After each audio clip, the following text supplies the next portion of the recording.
Hello everyone, my self Vinita. So guys, हमने अपनी last video में जो बेसिक कंसेप्ट था 6.1 के लिए, जैसे टाइप्स ऑफ एंगल्स थे या टाइप ऑफ लाइंस थी, तो उसका कंसेप्ट हम कर चुके हैं और उस कॉन्सेप्ट पे बेस्ड हम जो एक्सरसाइज थी 6.1 वो हम सोल्व कर चुके हैं। ठीक है, आई होप आप सभी को समझ में आ गया है।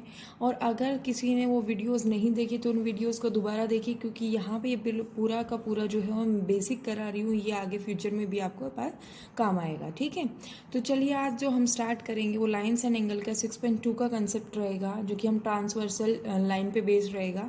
एक ट्रांसवर्सल लाइन क्या होती है और उसके ऊपर बेस्ड कुछ एंगल्स होते हैं। जो ट्रांसवर्सल लाइन होती है कुछ एंगल्स बनाती है, उनकी प्रॉपर्टीज़ को हम पढ़ेंगे। ठीक है, तो हमारा जो टॉपिक रहेगा वो क्या रहेगा, ट्रांसवर्सल का रहेगा। ठीक है, चलिए स्टार्ट करते हैं।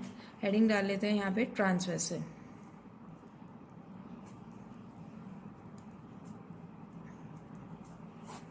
ठीक है, पैरेलल लाइन के बारे में हम कर चुके हैं, लेकिन अभी जो हम काम करेंगे वो किस पे करेंगे, ट्रांसवर्सल पे करेंगे। ठीक है, तो ट्रांसफर से पहले जो टॉपिक आता है ट्रांसवर्सल, उसका समझना बहुत ज़्यादा इंपॉर्टेंट हो जाता है, क्योंकि आगे जितने भी पेयर ऑफ एंगल्स आएंगे वो सिर्फ इस ट्रांसवर्सल पे काम करेंगे। ठीक है, तो ट्रांसवर्सल देखिए क्या होती है, a line which intersects two or more lines, a line which intersects two or more lines at distinct point, is called a transversal, is called a transversal। देखिए, अभी तक जो आपने पैरेलल लाइंस का काम किया था, या टाइप ऑफ एंगल्स या टाइप ऑफ लाइंस आपने पढ़ी थी, किस किस तरीके की लाइंस होती है, किस किस तरीके के एंगल्स बनते हैं, तो वो सारा जो काम था वो आप पिछले जब आप 8th क्लास तक भी पढ़ते आए, 6, 7, 8 में आपने पढ़ लिया होगा। लेकिन यहाँ से जो ट्रांसवर्सल का काम है, यहाँ पे ये जो काम होगा ये आपका इन फ्यूचर भी काम आएगा, तो आपको इसको ध्यान से पढ़ना होगा। अगर बेस मजबूत होगा, आपका बेस स्ट्रॉन्ग होगा, तो आगे के टॉपिक्स इजीली हो जाएंगे कवर। ठीक है, तो देखिए सबसे पहला था ट्रांसवर्सल। इसने कहा a line which intersects two or more lines at distinct points is called a transversal. ठीक है, एक लाइन है जो कि दो या दो से ज़्यादा लाइंस को डिस्टिंक्ट पॉइंट पे इंटरसेक्ट करती है, इज कॉल्ड ट्रांसवर्सल। तो उसको क्या कहते हैं, हम ट्रांसवर्सल लाइन कहते हैं। अब देखिए वो लाइन किस तरीके से, आपके पास यहाँ से टू और मोर लाइंस का है, उसने कोई कंडीशन नहीं दी कि पैरेलल लाइंस है या नॉन पैरेलल लाइंस है, कोई भी कंडीशन नहीं दी है उसने सिर्फ इतना मेंशन किया है कि आपके पास जो लाइंस है वो टू और मोर लाइंस है। ठीक है, तो आप उनको पैरेलल बना सकते हो, नॉन पैरेलल बना सकते हो, कोई प्रॉब्लम नहीं है। ठीक है, तो देखिए यहाँ से क्या होगा, आप इसकी फिगर बनाइए। लेट, ये आपके पास एक लाइन है। ठीक है, दूसरी लाइन इस तरीके से मैं ले लेती हूँ। ठीक है, ये आपके पास है। अब यहाँ से एक लाइन आए और इसने इन दोनों लाइंस को इंटरसेक्ट कर दिया। यहाँ पे एक तो ये पॉइंट पे इंटरसेक्ट किया, दूसरा ये पॉइंट पे इंटरसेक्ट किया। ठीक है, ये आपके पास एल लाइन है। Let this is M and this is N line कह लो है। ठीक है, तो ये 3 लाइंस थी, 2 लाइंस है, इसने कहा 2 और मोर लाइंस है, तो मैं 2 लाइंस का केस ले लेती हूँ। ये जो 2 लाइंस है इनको एक तीसरी लाइन ने इंटरसेक्ट किया है डिस्टिंक्ट पॉइंट पे, ये कोई पॉइंट है और ये कोई पॉइंट है, तो इसको क्या कहते हैं, ट्रांसवर्सल लाइन कहते हैं। ठीक है, अब आपके पास जो कंसेप्ट आता है वो angles made by the transversal आएगा। ठीक है, अब जो ये ट्रांसवर्सल लाइन है इसने क्या क्या एंगल्स बनाए हैं वो देखना है। ठीक है, तो यहाँ पे आप हेडिंग डालिएगा। हेडिंग है angles made by transversal with 2 lines. Angles made by transversal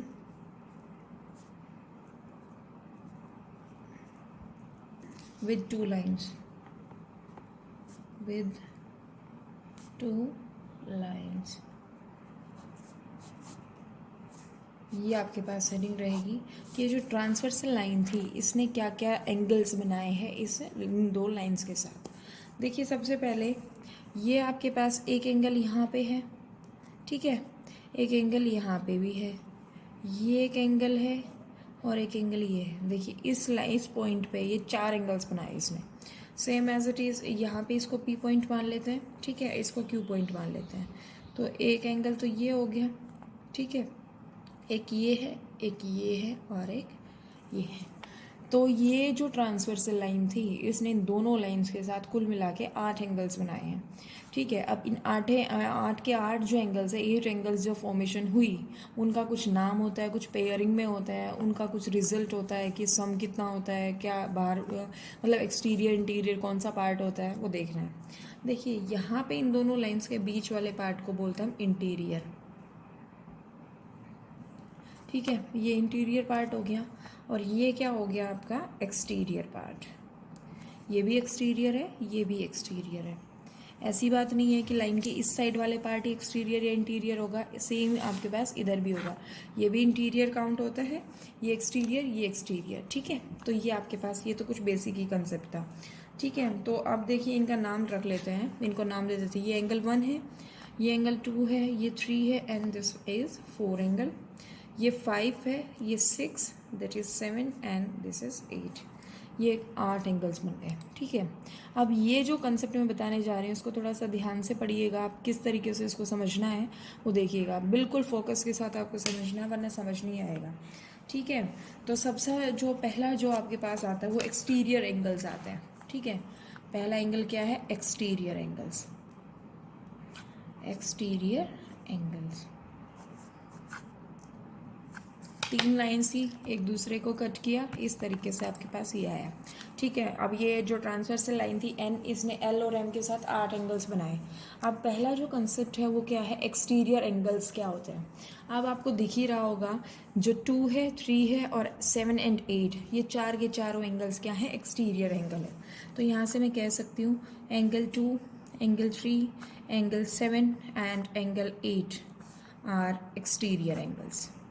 जो बाहर जो एंगल्स बन रहे हैं वो क्या होंगे, एक्सटीरियर एंगल्स होंगे, ठीक है। एक्सटीरियर दैट इज एग्जिट से इसको आप रिलेट करिए, एग्जिट मतलब होता है बाहर, तो इन दोनों लाइंस के बीच वाले पोर्शन से जो बाहर बच गया वो क्या होगा, एक्सटीरियर एंगल्स का कंसेप्ट होगा, ठीक है।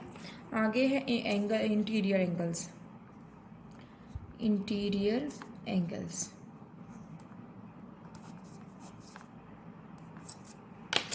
इंटीरियर एंगल देखिए क्या है, आपके पास ये फिगर बनी हुई है, इस फिगर में जो एंगल 1, 4, 5 एंड 6, ये चारों को चारों क्या होंगे, इंटीरियर एंगल्स, क्योंकि अंदर की साइड 2 लाइंस के बीच में एंगल बन रहे हैं, ठीक है। That is angle 1, angle 4, angle 7 and angle 8 are interior angles. ये हो गया, इंटीरियर एंगल्स हो गए, ठीक है। उसके बाद है आपके पास नेक्स्ट जो आता है कॉरस्पॉन्डिंग एंगल्स। ये जो कंसेप्ट है ये सबसे ज़्यादा यूज़ होता है कॉरस्पॉन्डिंग एंगल्स का, कॉरस्पॉन्डिंग एंगल्स। मैं इसको एक बार लिख देती हूँ, फिर मैं आपको समझाऊंगी कि किस तरीके से कौन सा पेयर कहाँ पे क्या होता है, ठीक है। ये कह रहा है the following pair corresponding angles जो होंगे वो हमेशा पेयर में आएगा, ठीक है। पेयर ऑफ एंगल्स मतलब 2 एंगल्स जो होंगे वो बिल्कुल साथ काम करेंगे, are called corresponding angles, corresponding angles. First pair जो है एंगल 3 एंड एंगल 6। देखिए यहाँ पे फिगर में देखिए, जो एंगल 3 है उसके साथ एंगल कौन सा होगा, 6, एंगल 2 के साथ जो होगा वो एंगल 5। दैट मीन्स एक एक्सटीरियर एक इंटीरियर, लेकिन वो corresponding.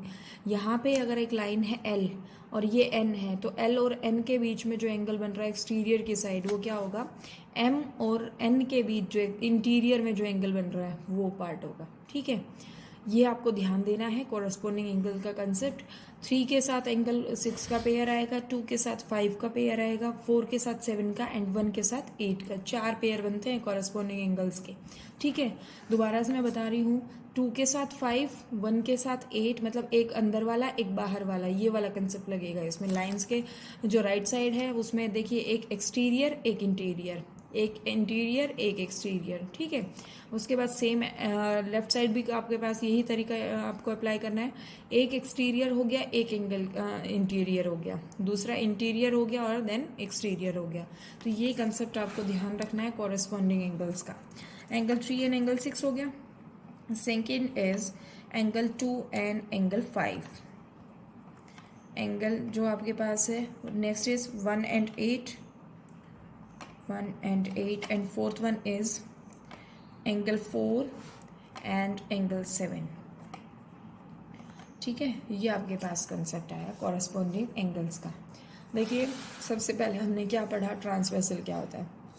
A line which intersects two or more lines at distinct point is called a transversal. देखिए मैंने दो के लाइन का केस लिया था, उसको दो लाइन जो मेरे पास थी वो पैरेलल नॉन पैरेलल, वो कंडीशन नहीं दी है। नॉर्मली आपको क्या है कंडीशन दी हुई है, पैरेलल मतलब लाइंस दी हुई है, उनको एक लाइन कट कर रही है तो वो क्या होगी, ट्रांसवर्सल। अगर मैं यहाँ पे एक लाइन और ड्रॉ कर देती हूँ तो भी आपके पास सेम काम होगा। देखिए जब आपके पास दो लाइन्स थी तो एंगल्स बने टोटल 8, लेकिन अगर 3 एंगल होंगी तो 4 एंगल उसके साथ भी बनेंगे तो टोटल एंगल्स हो जाएंगे 12। ठीक है, तो इस तरीके से आपके पास क्या है, एंगल्स बढ़ते जाएंगे अगर लाइंस बढ़ती गई तो। ठीक है, उसके बाद हमारा जो टॉपिक आता है वो angles made by transversal with two lines. Two lines के साथ जो एंगल बनाती है ट्रांसवर्सल वो आपको पढ़ना है। ठीक है, तो देखिए एक्सटीरियर एंगल है, ये एक एक्सटीरियर पार्ट है, ये भी एक्सटीरियर पार्ट है। दो लाइंस के बीच वाले पार्ट को हम बोलते हैं इंटीरियर पार्ट। ठीक है, तो यहाँ से हमने exterior angles, interior angles and corresponding angles का कंसेप्ट पढ़ा। कॉरस्पॉन्डिंग में क्या है, कॉरस्पॉन्डिंग में एक एक्सटीरियर का एंगल लेना है, दूसरा इंटीरियर का लेना है, उसी के साथ पेयरिंग में एक इंटीरियर का है तो दूसरा एक्सटीरियर का होगा। इस तरीके से सेम इधर जो आपके लेफ्ट साइड है, लाइन के लेफ्ट साइड है, वो भी आपके पास सेम ही आपके पास कंडीशन होगी कि एक एक्सटीरियर का एंगल लेना है और एक इंटीरियर का एंगल लेना है। ये होते हैं कॉरस्पॉन्डिंग एंगल्स, सबसे ज़्यादा यूज़ होंगे आगे। ठीक है, तो ध्यान से करिएगा। उसके बाद है नेक्स्ट है आपके पास, नेक्स्ट हेडिंग डालिए alternate interior angles. Alternate interior angles.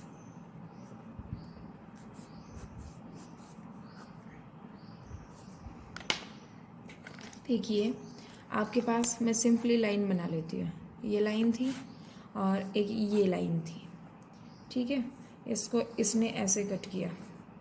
अब इंटीरियर की बात हो रही है तो देखिए एक एंगल जो है 1, ये वाला एंगल 1 था और ये कितना था, एंगल 6 था। ठीक है, ये 1 और 6 जो है वो क्या होंगे, अल्टरनेट इंटीरियर एंगल होंगे। सेम एज इट इज़ जो ये 4 वाला पार्ट जो था, ये और ये वाला पार्ट, ये एंगल था 5। ठीक है, ये जो पेयर होगा वो क्या होगा, अल्टरनेट इंटीरियर एंगल्स का। तो देखिए क्या लिखेंगे हम इसमें, interior angles on the opposite side, या फिर आप ऑल्टरनेट भी कह सकते हैं, of a transversal, of the transversal are called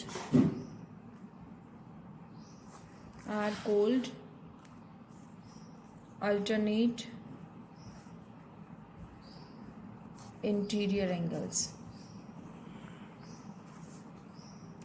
अभी मैं लिख रही हूँ फिर आपको समझाऊंगी किस तरीके से क्या बात कह रहा है। ठीक है, तो यहाँ पे क्या होगा, एंगल 4, एंगल 4 जो है उसका अल्टरनेट क्या होगा 5, and angle 5 comma angle 1 and angle 6, and angle 6 are two pairs of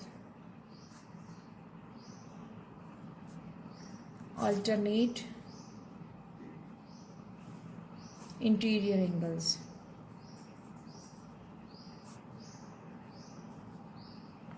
ये आपके पास देखिए इसने कहा इंटीरियर एंगल्स। अब आपको पता है दो लाइन से उनके बीच वाला जो पोर्शन होता है वो क्या होता है, इंटीरियर एंगल्स होते हैं। ठीक है, उनके बीच में जो 4 एंगल्स बनते हैं वो इंटीरियर एंगल्स कहलाते हैं। तो इसने कहा interior angles on the opposite side of a transversal. ये ट्रांसवर्सल थी, यहाँ पे आपके पास एक एंगल बन रहा है, इसका ऑपोजिट कहाँ बन रहा है, बिटवीन द टू लाइन्स। ये अगर 4 यहाँ पे है तो इसका ऑपोजिट क्या होगा, ये 5 होगा। ये अगर 1 है इधर तो ये क्या होगा, 6 होगा। देखिए एक Z बन रहा होगा, Z सिंपली आपका प्रॉपर तरीके से Z नहीं बनता, इसकी थोड़ी सी हल्की सी पहचान होती है कि Z बनाता है। ये आपके पास देखिए इस तरीके से Z बन रहा है। इधर भी अगर कहें तो ये आपका z है, वो हम याद रखने के लिए बोलते हैं कि ये z बना रहा है, ठीक है।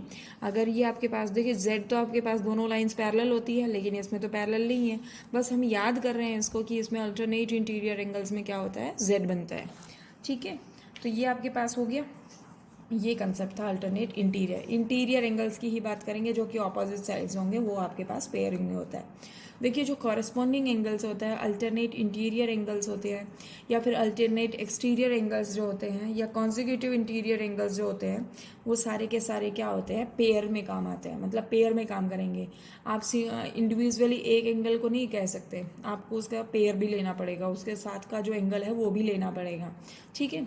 तो अल्टरनेट इंटीरियर एंगल्स ये था कंसेप्ट पूरा। अब नेक्स्ट जो आता है वो आता है अल्टरनेट एक्सटीरियर एंगल्स। अब एक्सटीरियर की बात की है तो मतलब एक्सटीरियर वाले एंगल्स के बारे में बात करेंगे हम, जो एक्सटीरियर वाले पार्ट जो था उसमें एक्सटीरियर एंगल्स ऑन द, मैं लिख देती हूँ पहले फिर समझाऊंगी। Exterior angles on the opposite side of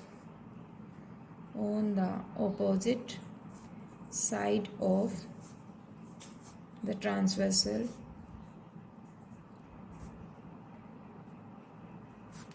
are called alternate exterior angles। ये एक्सटीरियर इंटीरियर था, अब हमें जो काम करना वो आपका किस पे करना, अल्टरनेट एक्सटीरियर एंगल्स पे।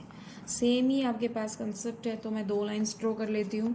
ये आपके पास इस तरीके से एक लाइन थी, दूसरी लाइन ये है आपके पास, ठीक है। इनको एक लाइन ने ऐसे कट किया, ठीक है। तो यहाँ से देखिए ये आपका एंगल 2 था, ठीक है, और ये आपका एंगल है 7। ये एंगल जो होगा उसको पेयरिंग में मैं लिख लेती हूँ, डबल बना देती हूँ। जो डबल वाला एंगल वो डबल वाले के बराबर होगा, ठीक है, दोनों इकट्ठे होंगे।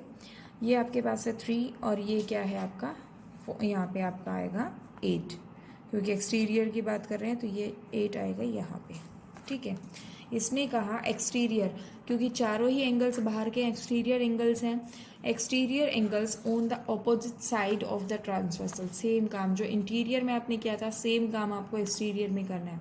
देखिए ये 2 है, ये आपका क्या है, RHS side, that means right hand side है ट्रांसवर्सल के, और लेफ्ट हैंड साइड कौन सा होगा, एक्सटीरियर यही होगा, ये तो नहीं होगा, ठीक है। ये आपके पास दूसरा पेयर बनाएगा क्योंकि ऑल्टरनेट की बात की है, ठीक है। तो इस तरीके से ये जो 2 एंगल है वो 7 के बराबर होगा, और 3 जो है वो एंगल 8 के बराबर होगा, ठीक है। तो यहाँ पे हम कह सकते हैं angle 3 and angle 8 comma angle 2 and angle 7 are alternate exterior angles, ठीक है। ये आपके पास ये कंसेप्ट था अल्टरनेट एक्सटीरियर एंगल्स का। अब जो हमारा नया आता है वो आता है कॉन्सिक्यूटिव इंटीरियर एंगल्स। जब भी इंटीरियर एंगल्स की बात करेगा तो आपको क्या करना है, अंदर वाले 4 एंगल के बारे में बात करेंगे, ठीक है। अगर एक्सटीरियर की बात करें तो हम अंदर वाले 5 एंगल्स की बात करेंगे, ठीक है। ये पेयरिंग में है आपके पास। अभी हम सब इतना सीख रहे हैं कि ऑल्टरनेट इंटीरियर एंगल्स के साथ कौन सा पेयर होता है, एक्सटीरियर में क्या होता है, इन या कॉन्जिक्यूटिव में क्या होता है। बाद में हम इनकी इक्वालिटी पे भी बात करेंगे कि क्या आपके पास जो अल्टरनेट एक्सटीरियर एंगल होते हैं वो बराबर होते हैं, वो सारा काम हम बाद में करेंगे, ठीक है। इंटीरियर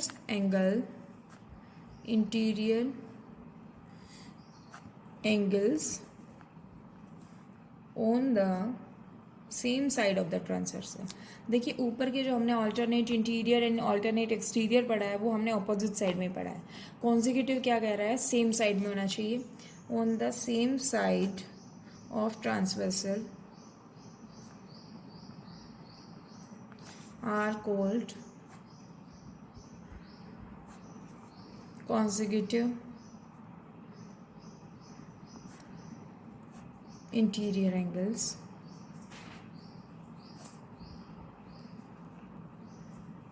और इसका दूसरा नाम भी है allied angles,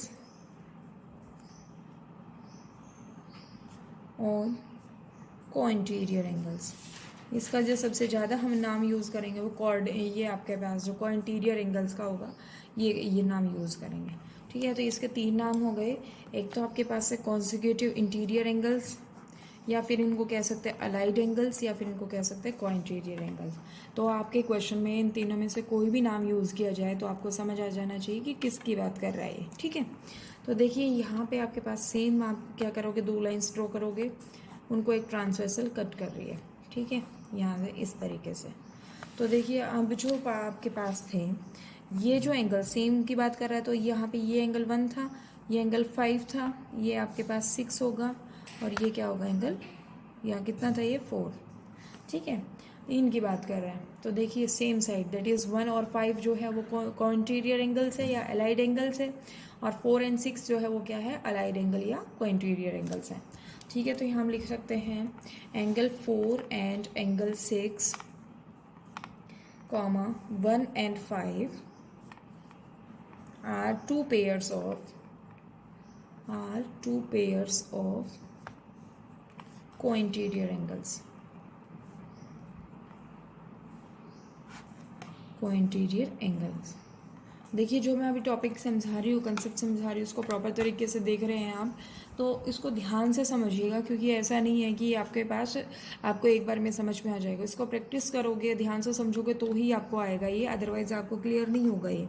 ठीक है, तो अब आपके पास ये था कुछ एंगल्स की बात, कुछ पेयर ऑफ एंगल्स की बात हमने की, जिसमें हमने क्या क्या पढ़ा, कॉरस्पॉन्डिंग एंगल्स पढ़े, अल्टरनेट इंटीरियर, अल्टरनेट एक्सटीरियर, को interior and exterior angles and interior angles का कंसेप्ट पढ़ा। अब कुछ आपके पास कुछ एक्सियम्स आएंगी, कॉरस्पॉन्डिंग एंगल एक्सियम आएगी, वो आप देखिए क्या है। आपके पास फर्स्ट एक्सियम है, यहाँ पे हेडिंग डालेंगे एक्सियम फर्स्ट कह लो, या फिर आप कहोगे कॉरस्पॉन्डिंग एंगल एक्सियम। मैंने जब ये टॉपिक कराया अभी पीछे, जब जैसे ही मैंने ये स्टेटमेंट कराई थी कि कॉरस्पॉन्डिंग एंगल्स क्या होते हैं, तभी मैंने बताया था कि सबसे ज़्यादा यूज़ होने वाला टॉपिक है। तो देखिए इस कॉरस्पॉन्डिंग एंगल एक्सियम भी है आपके पास। ये कहता है if a transversal intersects two parallel lines, यहाँ पे कंडीशन लगा दी है इसने पैरेलल लाइंस की, two parallel lines, then each pair of corresponding angles is equal. Corresponding angles is equal। इसने देखिए क्या कहा है, कॉरस्पॉन्डिंग एंगल एक्सियम जो है उसने क्या कहा है, if a transversal intersects two parallel lines, अगर दो पैरेलल लाइंस को एक ट्रांसवर्सल कट कर रही है, then each pair of corresponding angles is equal. देखिए फिगर से हम थोड़ा सा समझते हैं इसमें। ये आपके पास एक लाइन थी, ठीक है, ये दूसरी पैरेलल लाइन है, इसने पैरेलल लाइन पे कंडीशन लगाई है, ये आपके पास लेट एम है और ये क्या है, एन है। यहाँ से एक लाइन है जो कि आपका क्या है, ट्रांसवर्सल का काम कर रही है, let this line is N. ठीक है, अब यहाँ पे ये 8 एंगल बनेंगे। 8 एंगल किस तरीके से, लेट ये आपके पास एंगल 1 है, ये आपका 2 है, ये 6 ले लो, ये 5 ले लो, कोई भी नाम दे सकते हो, ये 3 है, ये 4 है, ये आपके पास 8 है, ये आपका क्या है 7। ठीक है, मैं इनको डबल सर्कल से कर देती हूँ। ये आपका क्या है, आपका है 7। ठीक है, ये 5 था तो इसको डबल से कर दिया, ये इस तरीके से। ठीक है, तो ये हमने फिगर ड्रॉ कर दी है। तो यहाँ पे क्या है फिगर, एल और एम दोनों क्या है, पैरेलल है, L is parallel to M and N is क्या है, ट्रांसवर्सल, एन इज़ ट्रांसवर्सल। ठीक है, ये तो आपको पता ही है। अब हमें क्या करना है, हमें पेयर बताने हैं। 5 और 7 का जो पेयर है, आपको पता है ये कॉरस्पॉन्डिंग एंगल कौन सा होता है, ये वाले पार्ट होते हैं, एक इंटीरियर का और एक एक्सटीरियर का जो पेयर होती है वो आपके पास। ठीक है, तो एंगल 5 इक्वल्स टू एंगल 7, ये दोनों एंगल्स बराबर होंगे। ठीक है, उसके बाद है angle 6 equals to angle 8, angle जो 6 है वो 8 के बराबर होगा। यहाँ पे एक लाइन होगी, ये एंगल इस तरीके से हमने इसको नोटेट ठीक है, एंगल 6 और 8 हो गया, 1 एंड 3 होगा, एंड नेक्स्ट जो पार्ट है 1 और 3 हो गया, ये आपके पास क्या बचा 2 एंड 8, ये सारे क्या है कॉरस्पॉन्डिंग एंगल्स के है। ठीक है, और ये एक्सियम जो ये कहती है if a transversal intersects two parallel lines then each pair of corresponding angle is equal, तो जो कॉरस्पॉन्डिंग एंगल्स होंगे वो क्या होंगे, ये आपके इक्वल होंगे। ठीक है, तो ये चारों के चारों पेयर्स इस तरीके से इक्वल होंगे। ठीक है, ये फर्स्ट एक्सियम थी। सेकेंड एक्सियम भी है जो कि यूज़ होती है कई क्वेश्चंस में। तो देखिए सेकेंड एक्सियम है, एक्सियम नेक्स्ट सेकंड है, ये कहता है if a transversal intersects two parallel lines, intersect two lines कह सकते हैं यहाँ पे, intersects two lines such that a pair of corresponding angles is equal,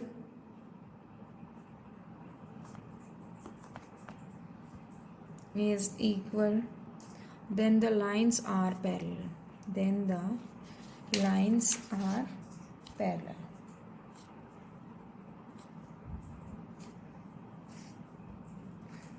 parallel. देखिए इसने क्या कहा, इसका जस्ट अपोजिट कह दिया। अगर एक ट्रांसवर्सल है वो आपके क्या करती है, टू लाइंस को इस तरीके से इंटरसेक्ट करती है कि एक पेयर कॉरस्पॉन्डिंग एंगल का इक्वल हो जाए, तो क्या होगा, लाइंस क्या होंगी, पैरेलल होंगी। ठीक है, तो आप इसको इस तरीके से दिखा भी सकते हैं। और कॉरस्पॉन्डिंग एंगल एक्सियम पीछे वाला आप लगाओगे तो आप अल्टरनेट इंटीरियर एंगल और को इंटीरियर में एक रिलेशन फाइंड आउट करोगे, उससे आपका सोल्व हो जाएगा। ठीक है, ये था सेकेंड आपके पास। थर्ड जो थ्योरम है, थर्ड एक थ्योरम आती है, थ्योरम है आपके पास थ्योरम, ये थ्योरम क्या कहती है, if a transversal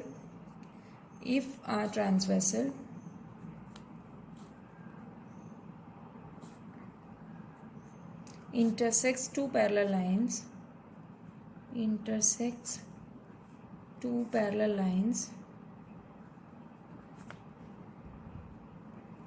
then each pair of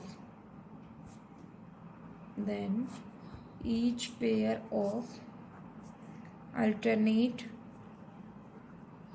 interior angles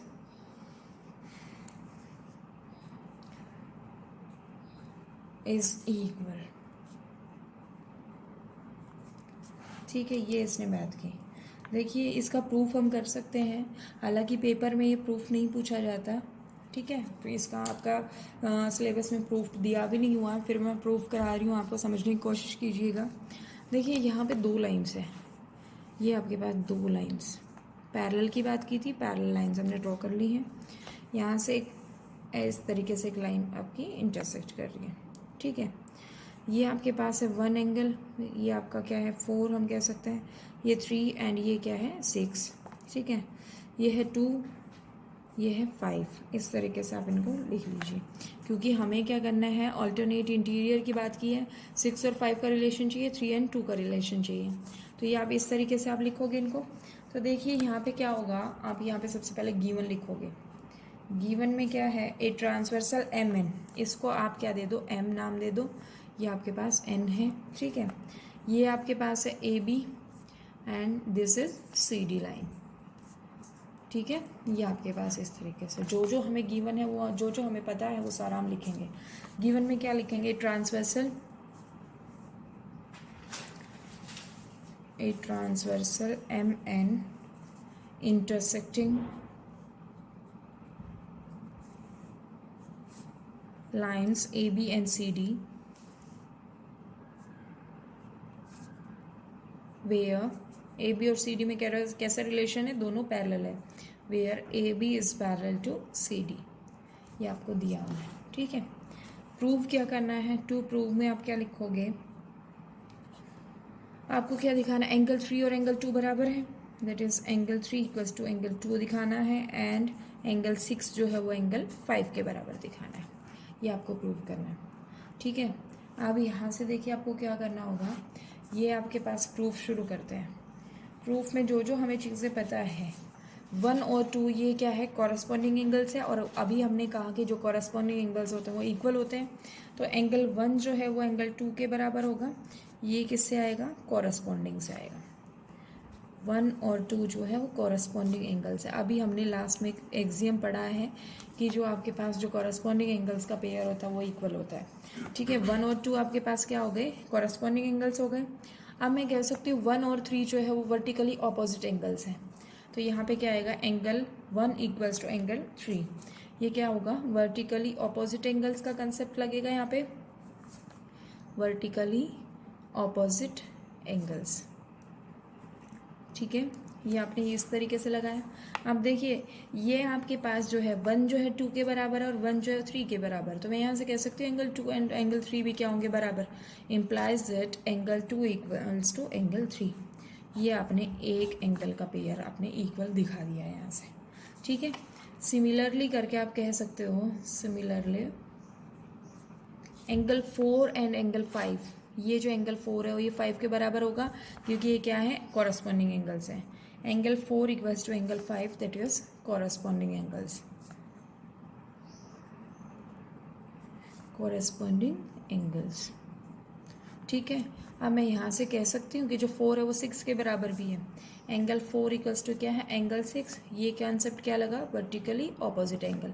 vertically opposite angle का जो आपके पास जो थ्योरम था वो मैं लास्ट वीडियो में कवर करा चुकी हूँ। तो अगर किसी ने वो वीडियो नहीं देखा है तो वहाँ से आप देखिए, वो उसका जो वर्टिकली ऑपोजिट एंगल्स का जो कंसेप्ट है उसका थ्योरम जो है वो आपके सिलेबस में दी हुई है, प्रूफ दिया हुआ है। ठीक है, तो यहाँ से क्या होगा, एंगल 5 इक्वल्स टू एंगल 6। यही आपको सेकंड प्रूव करना था कि एंगल 5 जो होगा वो एंगल 6 के बराबर होगा। तो मैं यहाँ से कह सकती हूँ hence angle 3 equals to angle 2 and angle 6 equals to angle 5। इस तरीके से हम कह सकते हैं इसको कि जो आपके पास देखिए इसने क्या कहा, इसने कहा if a transversal intersects two parallel lines then each pair of alternate interior angle is equal. तो जो आपके पास ईच पेयर होगा इंटीरियर एंगल्स का, अल्टरनेट इंटीरियर एंगल्स का, वो क्या होगा, इक्वल होगा। ठीक है, तो हमने सारा कुछ वही आपकी फिगर ड्रॉ करी है। फिगर ड्रॉ करने के बाद सब कुछ आपने लिखा, इंटरसेक्ट ये गिवन है कि जो MN लाइन है वो AB और CD को इंटरसेक्ट करती है, और AB और CD में क्या है, रिलेशन है, पैरेलल का रिलेशन है। प्रूव हमें ये करना था। तो देखिए हमने सबसे पहले अभी इससे पहले कॉरस्पॉन्डिंग एंगल एक्सियम हमने पढ़ा, उसका यूज़ किया। 1 और 2 जो है वो दोनों कैसे एंगल्स है, बराबर एंगल्स है, क्योंकि ये क्या है, कॉरस्पॉन्डिंग एंगल्स है, तो इक्वल होंगे। 1 इक्वल्स टू एंगल 2। लेकिन हमें पता है कि वर्टिकली ऑपोजिट एंगल्स का भी कंसेप्ट हमें पता है। तो 1 एंगल जो होगा वो किसके बराबर होंगे, एंगल 3 के। तो हमने ये वाला कंसेप्ट यहाँ पे लगाया। अब देखिए 1 जो हो 2 के भी बराबर है और 1 जो है वो 3 के भी बराबर है। तो मैं यहाँ से कह सकती हूँ 2 और 3 आपस में बराबर होंगे। ठीक है, तो ये आपके पास एक पेयर आ गया है। दूसरा सिमिलरली करके हमने दूसरा पेयर किया कि जो एंगल 4 एंड 5 है, 4 and 5 are corresponding angles and corresponding angles are equal. ठीक है, तो ये आपके पास कंसेप्ट लग गया। And 4 and 6 are vertically opposite angles and we know that vertically opposite angles are equal. Concept हमने दोनों लगाए, 4 इसके भी बराबर है, 5 के बराबर है, एंड 4 इज इक्वल टू 6।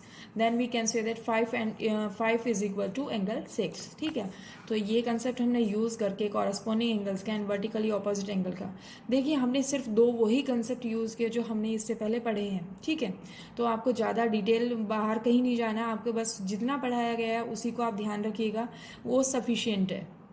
ठीक है, इससे ज़्यादा आपको पढ़ने की ज़रूरत भी नहीं है। तो देखिए इन दोनों कंसेप्ट का यूज़ करके हमने दोनों पेयर्स को क्या कर दिया, इक्वल प्रूव कर दिया।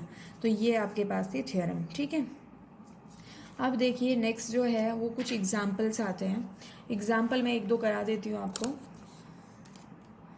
एग्जाम्पल है, एक एग्जाम्पल मैं करा देती हूँ। एग्जाम्पल में कहा गया है in the given figure, figure भी बना लेंगे हम। In the given figure PQ is parallel to RS। If PQ और RS दो लाइन्स है जो कि पैरेलल है। इफ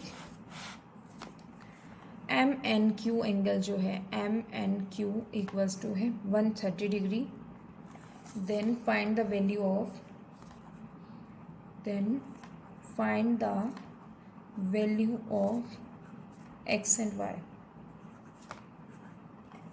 ये आपके पास है, ठीक है। तो देखिए सबसे पहले फिगर जो दी हुई है उसका देख लेते हैं।